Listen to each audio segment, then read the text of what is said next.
저희들이 테크니컬 한다는 거는 GDP의 2분기 정도의 연속적인 마이너스를 얘기를 하는데 그런 의미에서 본다고 하면 미국 경제가 지금 경기 침체에 들어갔느냐?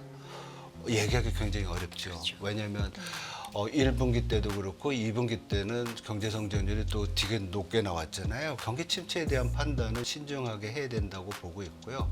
7월 달에 그 고용 지표, 취업자 수가 좀 많이 줄어든 거, 그리고 실업률이 올라간 거에 대해서는 고용 시장에서의 구조적 변화와 또 뭐 태풍 베릴 있잖아요. 허리케인 베릴의 영향, 실업률을 발표하는 그 통계 당국에서는 그 영향 없다라고 네네. 했지만은 이러한 어떤 계절적 요인이나 기후 영향도 반영을 해야 되는 부분이 있어서 8월 달 노동시장 지표까지 좀 확인을 해야지만 조정장으로 들어갈 수 있는 그런 계기가 될 수 있느냐 아니냐를 판단할 수 있을 것 같습니다.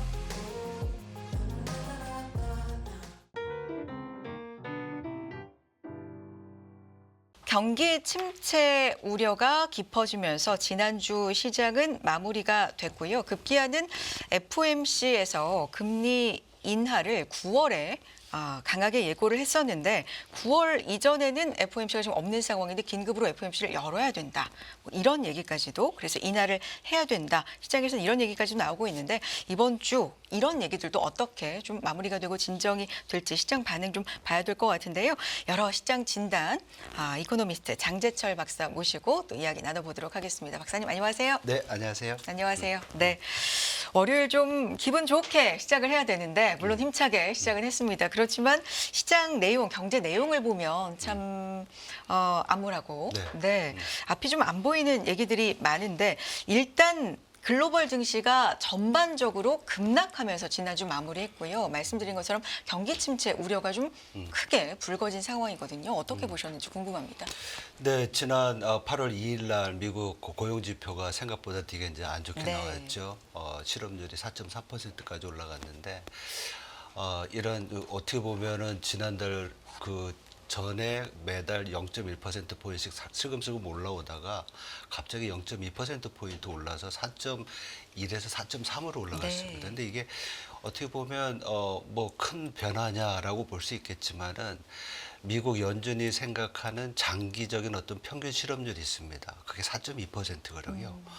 그거를 초과한 실업률이 나타나니까 그동안 고금리 때문에 높은 정책금리 때문에 경기가 둔화될 거라는 우려가 있었는데 확인을 못하고 있었거든요. 네. 그것들이 이제 반영이 되면서 주식시장이 그냥 하루 만에 2% 이상 이제 미국에서 빠지게 되고 이것이 이제 경기 침체의 또 원인이 되지 않겠느냐 이렇게 보고 있는데 사실 8월 들어가지고 1일, 2일 해가지고 어떻게 보면 주가가 연속해서 하락을 했지만 그 하락폭이 과거에 우리가 경기 침체기에 들어갔을 때 주식시장의 하락폭 20%가 넘었습니다. 그래서 뭐 이제 시작이라고 볼 수는 있겠지만 아직까지는 경기 침체가 이제 본격화된 건 아니다라고 판단해야 될 것 같습니다. 네. 통상적으로 52주 기준으로 고점 대비해서 10% 이상 정도 빠지면 뭐 조정장, 네, 20%가 빠지면 이제 약세장 뭐 이렇게 구분을 일반적으로는 뭐 한다고 친다면 지금은 네. 조정장, 약세장 중에서 그러면 뭐 어떻게 보면 약세를 좀 보겠죠. 그리고 지금 시장에서도 우려하는 것은 네. 어떻게 보면 지금과 같은 고용 시장에서의 어떤 부진이 더 네. 심화되면서 실제로 이제 경제 지표에 나타나는 것, 네. 성장률이라든지 아니면 전반적인 생산이라든지 이러한 것들이 나타난다고 하면 이제부터는 이제 본격적으로 조정에 대한 그런 우려가 생길 수 있는 거고요. 어쩌면 시장에서 생각하는 그 연준의 좀 빠른 대응 이러한 것들은 그런 거에 대한 어떤 대응책이라고도 볼 수도 있겠죠. 네. FOMC에서도 이제는 물가보다는 고용 쪽을 훨씬 더 좀 주시해서 중요하게 본다라는 뉘앙스를 좀 강하게 우리가 읽을 수 있었는데 바로 이렇게 고용 지표에서 시장에 충격을 줄 만한 네. 실업률 이렇게 나오다 보니까 시장에서는 이걸 어떻게 해석을 해야 되나 여러 가지 얘기가 나오고 있습니다. 특히 하나가 이제 4.3으로 올라가면서 흔히 쌈의 법칙이라고 많이 불렸던 여기에 이제 충족됐다. 발동됐다. 이런 것도 하나가 있고요.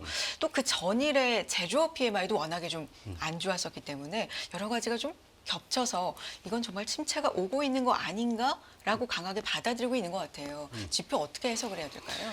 예, 지금 지적해 주신 두 가지가 최근에 이제 경기 둔화 우려의 가장 큰 요인이라고 보고 있는데요. 글로벌하게 보면 제조업 PMI는 생각했던 것보다 미국뿐만 아니라 뭐 중국에서도 그렇고 유럽도 그렇고 생각보다 좀 부진하게 나오는 것 같아요. 그동안 코로나 위기 이후에 제조업이 굉장히 빨리 이제 반등을 하고 그 전염에 대한 어떤 공포 때문에 서비스가 되게 안 좋았었잖아요. 그런 것이 올해 들어오면서 이제 저희들이 생각을 할 때는 제조업이 이제는 그 부진에 좀 높았던 데서 내려오고 서비스가 이제 제조업이 좀 올라가고 서비스는 좀 내려오는 제가 약간 헷갈리는데 그런 어떤 부분을 기대했었는데 제조업의 회복이 생각보다 그렇게 이제 좋게 안 나오고 있고요.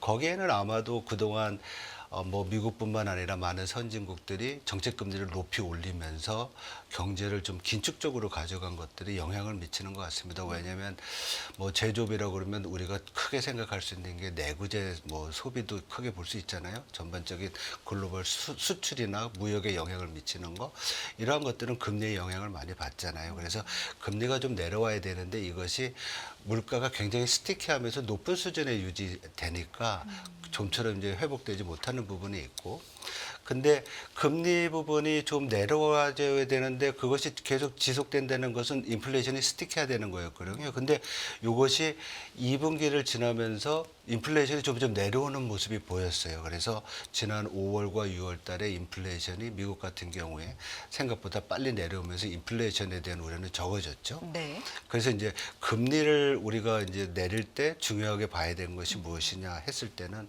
고용이다. 네. 이렇게 봤고 그 고용이 기다렸던 것만큼 내려온 게 아니라 그것보다 더 빨리 실업률이 올라가니까 지금 시장은 그거에 대해서 되게 크게 반응하는 거다. 이렇게 볼 수 있습니다. 그 3회 법칙이라는 게 정말로 발동이 된 거고 이 사실 좀 본인 자체도 이게 과거와는 좀 다를 수 있다. 클라우디아 쌈 자체도 그렇게 얘기를 하기도 하고 또 블룸버그에 나와서는 발동이 된 건 맞다. 뭐 이렇게 지난주에 또 얘기를 했더라고요. 좀 헷갈립니다. 이 법칙에 대해서 일단 설명을 해주시면 좋을 것 같은데. 네, 저 오면서 네. 계속 방송을 보면서 왔는데 네. 앞에 출연자분들이 계속 말씀을 하시더라고요. 그래서 네. 이 3회 법칙은 뭐 이론적으로 어떻게 증명이 된 법칙이 아니라 과거 어떻게 보면 50년대 이후에 미국의 경기 사이클을 보니까 경기 침체가 시작되거나 아니면 시작이 됐거나 시작되기 전에 그 3개월의 이동평균의 실업률이 직전 12개월의 3개월 이동평균의 최저치보다 0.5%포인트 높으면 네. 미국 경제가 이미 침체에 들어갔거나 12번의 그 경기 순환 사이클에서요. 그 어떻게 보면 12번 중에서 11번은 이미 경기 침체에 빠졌거나 아니면 5개월 후에 경기 침체에 빠지더라. 이렇게 어떻게 보면 계속 보다 보니까 경험적으로 찾아낸 하나의 법칙이거든요. 네. 근데 이것이 이제 뭐 블룸버그의 클라우드 샴이 나와서 이제 네. 인터뷰하는 걸 들었는데 네. 그럼에도 불구하고 최근에 미국 노동시장에서는 구조적인 변화가 있었다. 그게 코로나 위기 이후에 이제 고용주들이 코로나 때 사람들이 하도 많이 뺏겨본 경험이 있으니까 좀 나빠지더라도 계속 리테이션을 하려고 그러는 거예요. 보유하려고. 그러는 부분도 영향을 미치는 것도 또 이민자들이 많이 늘어나니까 노동 공급이 늘어나서 이러한 것들이 실업률을 올린 부분이 분명히 있다고 보고 있거든요. 그래서 지금의 미국 노동시장은 과거 12번의 경기 침체기와는 좀 다를 수 있다라는 그런 어떤 시사점을 제시를 하더라고요. 그리고 이러한 부분들은 지금 많은 또 미국 이코노미스트들이 우리가 이번에 좀 다르게 봐야 되지 않겠느냐. 그래서 지금 시장이 좀 나뉘고 있습니다. 네네. 그런데 보통 경기 침체라고 하는 건 2분기 GDP가 감소 연속으로 한다. 뭐 이런 기준이 또 따로 있지 않습니까? 맞습니다. 네.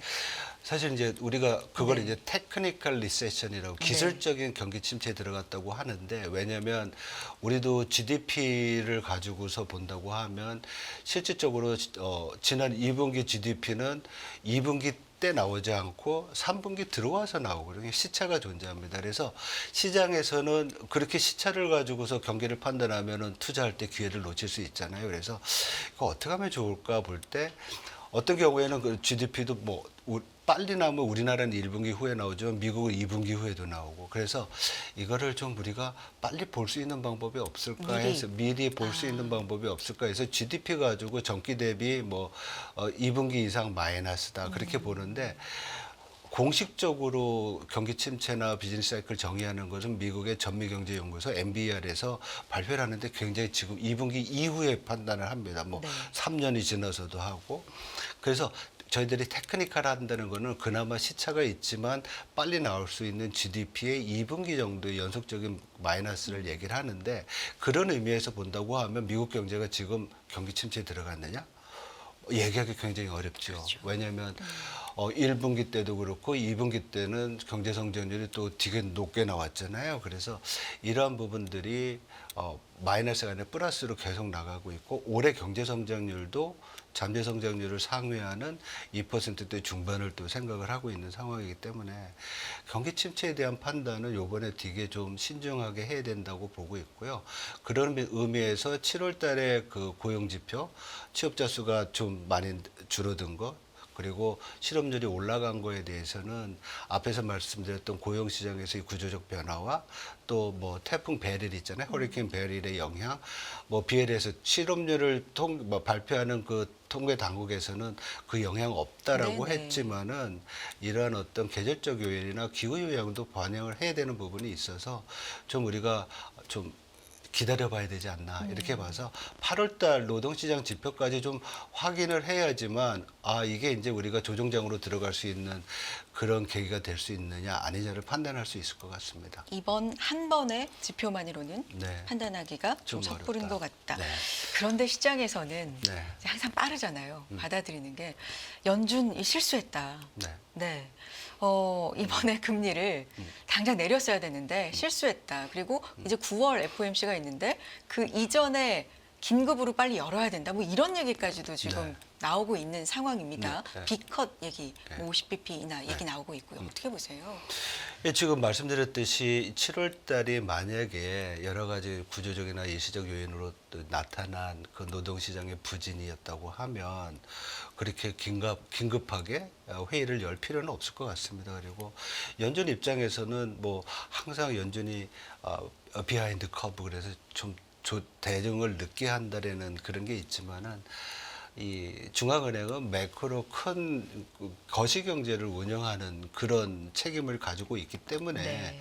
미국같이 매달 나오고 매주 나오는 지표에 의해서 계속 정책의 어떤 스탠스를 바꾸거나 긴급한 조정을 가져가기에는 좀 어렵지 않나 이렇게 생각을 합니다. 그래서 말씀드렸던 것처럼 지금 나타나고 있는 여러 가지 뭐 생산, PMI 어떤 지수의 추이라든지 아니면 8월 달에 노동시장의 지표들을 보고 더 중요한 건 어떻게 보면 인플레이션입니다. 지금 우리가 인플레이션은 지금 2%대로 가고 있어서 안전하지만은 우리가 고용시장만 봐야 돼. 또 이럴 수 없는 부분이거든요. 인플레이션에 대해서도 여러 가지 또 불안 요인이 있어요. 그래서 이런 것들 다 종합적으로 봐서 예상했던 대로 9월 달에 조정을 해야 되지 않나 이렇게 생각을 합니다.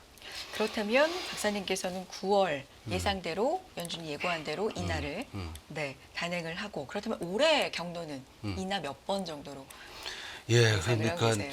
네. 뭐 요번 우리 네. 그 7월 말에 있었던 FOMC 회의 때 우리 폴했잖아요. 네. 그때 저는 2번 한다고 네. 얘기를 했었거든요. 왜냐하면 고용 시장에서 이제 보통 우리가 그 일자리수 증가가 약 한 15만 개 정도 되면은 이게 적정하다고 보고 있거든요. 네. 근데 그게 지금 11만 개로 훅 내려왔잖아요, 갑자기. 그래서 이러한 급격한 변화가 없다고 하면 올해 2번 정도 예상을 했었습니다, 저는. 그런데 지금 그것보다 좀 노동시장이 빠르게 조정될 수 있다는 가능성을 보면 3번 정도로 보고요. 아직까지 저는 B컷은 좀 봐야 되지 않나 이렇게 봅니다. 말씀드린 대로 8월 달에 고용시장이 좀 더 나빠진다고 하면 그때 B컷이 있을 거고요. 아직까지는 저는 3번 정도 올해 남은 매번 FOMC에서 25bp씩 가고 그 다음에 내년에도 추가적으로 내려서 장기적으로 내년 중반 정도 되면 뭐 3.5% 정도까지 가는 것이 연준의 통화 정책의 어떤 패스 아니냐 이렇게 보고 있습니다. 근데 일부에서는 네. 지금 실업률 높아지고 취업자 수 증가폭 크게 축소되니까 시티나 JP 모건 같은 경우에는 9월 달에 50bp 내리고 그 다음에 11월 달에도 50bp 내리고 12월 달에 25bp 내린다. 그래서 총 125bp 인하를 연말까지. 연말까지 그렇게도 얘기하고 있습니다. 그래서 네. 이코노미스트 다 같은 이코노미스트인데 어떤 사람들은 좀 더 보수적이고 어떤 사람들은 굉장히 시장의 변화 아니면 데이터의 변화에 빠르게 이제 대응하는 그런 부분도 있는데. 그런 부분은 좀 뭐 데이터에 대한 판단의 어떤 뭐 차이가 아닌가 이렇게 보고 있습니다. 박사님은 인하 2번 정도 생각을 세 번. 하시지만 세 번. 이 고용으로 인해서 세 한 번. 3번 정도 네. 될 수 있다. 하지만 빅컷은 아니고 아직까지. 25bp. 예. 지표를 조금 더 확인을 해봐야 보고 된다. 싶다. 예. 네. 라는 말씀이시고요. 이제 유럽 얘기를 좀 해보겠습니다. 영국 정책 금리 뭐 ECB, BOE뿐만 아니라 캐나다, 스웨덴, 스위스, 중앙은행 올해 연준보다 사실 먼저 금리 인하를 단행을 한 상황이거든요. 이제 각국이 각자 도생으로 이제 간다 이런 언급들은 좀 있었는데 유럽 상황에 대해서 어떻게 보고 계세요? 예, 지금 글로벌하게 보면 일본을 제외해 놓고 일부 신흥시장국 중에서 인플레이션이 굉장히 높은 나라들 몇 개 빼놓고는 전반적으로 다 금리 인하 사이클에 들어갔습니다. 그리고 말씀 주신 대로 유럽 쪽에서 인하가 좀 빨랐었고요. 더 저는 주목하는 게 이제 중국이 네. 지난주인가요? 최근에 정책 금리를 인하했잖아요. 굉장히 소극적이었습니다. 그렇지만 그만큼 중국 경기에 대한 우려가 컸기 때문에 당국이 움직인 거로 보이고 있고요. 왜 그러면 유럽이 먼저 금리를 내렸느냐? 이거는 두 가지를 봐야 될 것 같아요. 금리를 내리는 이유는 인플레이션이 안정됐기 때문에 내리는 것도 있지만은 경기가 상대적으로 부진하거나 네. 회복 모멘텀이 약했기 때문에 그런 거거든요. 대표적으로 영국이 그렇고요. 유럽이 그렇고. 미국은 반대로 인플레이션은 말씀드린 대로 3, 4월 달에 리바운드 하면서 우려는 있었지만 5월과 6월 달에 이제 안정이 됐었죠. 7월 달에도 좀 안정되는 그런 모습을 보일 거로 예상을 하는데 이것이 미국과 유럽의 가장 큰 차이가 아니냐. 왜냐면은 인플레이션은 둘 다 내려오는데 유럽은 경기가 회복세가 약하거나 부진했고 미국은 말씀드렸던 대로 굉장히 강한 경제가 나왔었죠. 성장이 나왔었죠. 그래서 우리가 그것을 뭐 미국 예외주의다, US exceptionalism이라고 얘기를 하는데 이런 거에 대한 우려가 이제는 좀 그 7월달 고용 지표를 보고서 좀 약화되는 게 이제 시장에 영향을 주지 않았나 이렇게 볼 수 있는 거죠. 네. 만약에 미국도 지금 물가 같은 경우는 잘 내려오고 있다. 그래서 고용 쪽에 좀 더 신경 쓴다라는 기조이지만 갑자기 물가가 또 튄다면 그리고 경기가 악화된다라는 우려는 계속된다면 이거는 골디락스라는 어떤 평가에서 정반대로 좀 더 많이 악화될 가능성도 없지는 않겠네요. 예, 그걸 또 바꿔서 얘기를 하면 소프트 랜딩을 네. 기대했었는데 이제 하드 랜딩을 예상하는 건데 우리가 이제 좀 봐야 될 것이 그럼 앞에서 말씀드렸던 시티는 왜 9월과 11월 달에 50bp 인하를 얘기를 하느냐. 그들의 전망을 보면 3분기와 4분기에 테크니컬 리세션에 들어가요. 이렇게 경제가 굉장히 안 좋은 걸 이제 예상을 하는 거고 JP 모건도 주말에 자료를 쭉 보다 보니까 거의 0%대에 1% 정도의 성장세를 예상을 하고 있더라고. 그러니까 경제 성장세가 2%대에서 1%대로 이제 둔화가 되는 건데 마이너스 성장과 플러스 성장은 차이가 있죠. 그럼에도 불구하고 이제 두 회사가 50bp 인하를 얘기를 하는데 제 생각으로는 미국 경제가 현재와 같은 소비라든지 아니면 투자의 어떤 패스를 보면 그렇게 테크니컬 리세션에 들어갈 정도로 지금 위험하지는 않은 거라고 지금 보고 있고요.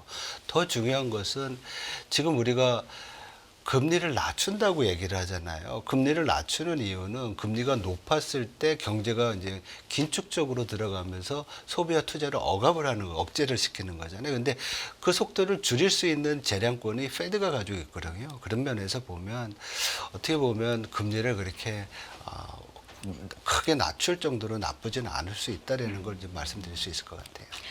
알겠습니다. 그리고 시장에 이렇게 최근에 이제 여러 이슈가 맞물려 있는데 하나 영향을 주고 있는 큰 이슈가 바로 엔화의 네. 움직임입니다.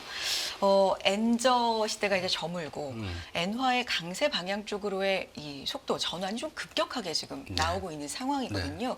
엔캐리 청산에 의해서 지금 이 조정이 좀 움직이는 게 아니냐라는 어떤 얘기들도 있습니다. 어떻게 보고 계십니까? 앞에서도 엔캐리 때문에 뭐 택 주식들이 움직일 수 네. 있다, 아니면 뭐 국채 금리가 변할 수 있다라는 얘기가 많이 있는데요. 가능합니다. 왜냐하면 엔캐리 자금이 글로벌하게 얼마인지에 대해서는 추정하기 굉장히 어려워요. 근데 2023년에 도이치은행이 미국, 일본의 공공 부분에서 얼마나 많은 저금리로 해외 투자했나 보니까 약 한 20조 달러 정도 됐다는 거예요.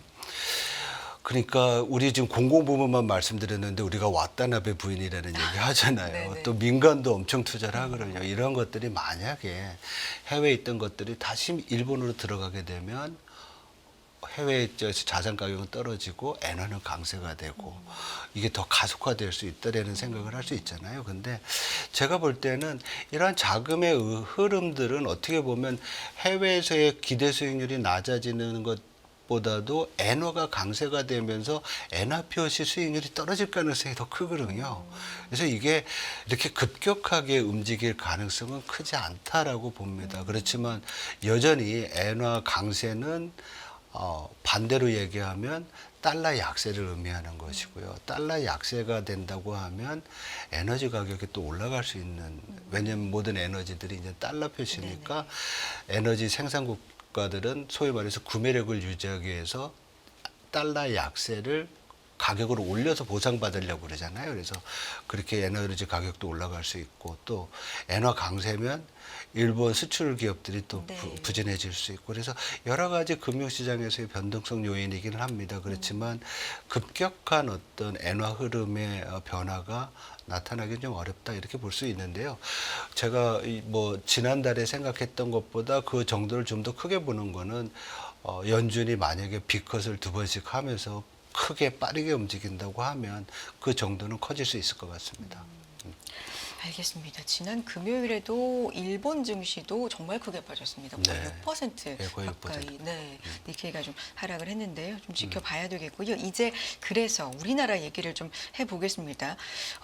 우리나라도 경기가 좋다라고는 결코 말할 수 없는 지금 상황이 좀 이어지고 있고, 그렇다면 우리의 금리 정책은 또 어떻게 갈 것인가? 미국을 보면서 사실 따라간다, 아니면 선제적으로 한다 얘기가 많았는데, 일단 선제적으로 하는 건 좀 물 건너 간 것 같고, 그렇다면 따라가면서는 언제 할 수 있을까? 그리고 인하를 하려고 보니까 발목을 잡고 있는 것들도 상당히 좀 많다라는 지적이 네. 있잖아요. 네. 부동산도 네. 그렇고요. 어떻게 보시는지 궁금한데요. 경기를 보면 네. 2분기 경제 성장률이 전기 대비 마이너스예요. 네. 그래서 생각보다 좀 안 좋죠. 그리고 가장 이제 뭐 경기를 끌어내렸던 것이 소비와 투자 부분이었잖아요. 반면에 이제 수출 부분도 1분기 때는 수출보다 수입이 더 많이 들으면서 순수출의 성장 기여도가 플러스였는데 2분기에 했던 마이너스였어요. 근데 2월달 산업활동 동향 자료들을 보니까 2분기 말이었지만은 소비도 좀 좋아진 것 같고 설비 투자도 좀 좋아진 것 같고, 이런 부분들이 좀 나타났어요. 제조업 중에서 광공업 생산도 좀 낮고, 그래서 이러한 것들이 3분기까지 좀 이어지지 않을까 해서 3분기에는 경제 성장률이 뭐 마이너스 2분기가 마이너스 0.2 정도 됐다 그러면 3분기에는 한 1% 정도? 그보다 좀 낮을 수도 있지만 이렇게 될 거로 봅니다. 그리고 가장 큰 동의는 수출이겠죠. 수출이 뭐 6월달, 7월달에도 거의 한 13%, 14% 늘었잖아요. 전년 동월 대비. 그래서 수출이 경기를 이끌어가고 있다.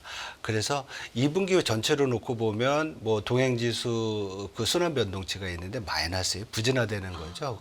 계속 빠지고 있으니까. 네. 근데 선행지수는 좀 올라가고 있고 3분기 때 좋아질 건다. 이렇게 보는데, 그러면 왜 지금 뭐 금리를 좋아지는데 금리를 내리느냐 이런 얘기를 하거든요. 근데 이거는 우리가 경기가 나빠서 내린다는 것보다도 지금의 정책금리 수준이 상당히 제약적이라는 거죠. 많이 올렸잖아요. 3.5%까지. 이거를 정상화하는 관계가 필요하다는 거죠. 지금처럼 계속 높여놓는다고 하면 3분기나 4분기에 생각할 수 있는 경기의 성장 회복 모멘텀이 더 약화될 수 있기 때문에 정상화 단계가 필요하다는 것이고 또 그거의 전제 조건이 인플레이션이 둔화되고 있는 건데 7월 달 소비자 물가가 전월 대비 0.3% 증가했어요. 근데 6월 달에 마이너스 0.2%였거든요. 그래서 기저효과가 좀 작용한 것도 있고 또 석유 가격이 올라간 것도 영향을 미치고 또 외식 물가가 계절적 요인 때문에 올라간 것도 있고 그래서 여러 가지 요인들이 있습니다. 그렇지만은 작년에 8월 달, 9월 달 물가를 보면 뭐 올해 이번 달, 다음 달 물가는 좀 더 내려올 거를 보고요. 그래서 연말 되면은 소비자 물가가 2%대 초반까지 내려가지 않을까 이렇게 생각을 합니다. 그래서 그런 의미에서 금리를 내릴 필요가 있는데 금리를 내린다고 하니까 또 여러 가지 또 걱정을 많이 합니다. 네. 최근에 집값이 계속 올라가고 있고 가계부채가 뭐 사상 최고 수준에서 좀 둔화는 됐지만 계속 늘어나는 편이고 그래서 금융 안정성 면에서 금리 인하에 대한 좀 주저하는 부분이 있는데 저는 이 주택이나 가계부채 문제는 금리로 해결할 문제는 아니라고 봅니다. 금리는 매크로 변수예요. 거시경제 변수고 그게 적용되는 것이 가계부채뿐만 아니라 기업에도 영향을 미치고 외환시장에도 여러 가지 미칠 수 있습니다. 그래서 또 만약에 연준이 크게 금리를 인하하게 되면 워낙 강세 요인이 될 수 있잖아요. 정부가 한국은행이 어쩌면 바랬던 부분일 수도 있어요. 해외로부터의 인플레이션을 줄일 수 있으니까 워낙 강세되는데, 근데 너무 많이 또 강세되면 문제잖아요. 그런 면에서 보면 환율 문제는 지금 지난달에 생각했던 것보다는 좀 금리 인하하는데 제약 조건을 좀 완화된 거라고 볼 수 있을 것 같아요. 그래서 10월 달에 금리를 좀 낮추는 것이 좀 낫지 않나 이렇게 보고요. 예. 그리고 모르겠습니다. 올해 2번을 낮춰야 될지 아니면 한 번 낮추고 말아야 될지는 연준의 스탠스에 따라서 결정되지 않을까 이렇게 생각을 합니다. 알겠습니다. 박사님 오늘 좋은 말씀 감사드리고요. 여기까지 듣겠습니다. 이코노미스트 장재철 박사 함께했습니다. 박사님 감사합니다. 네, 맞습니다.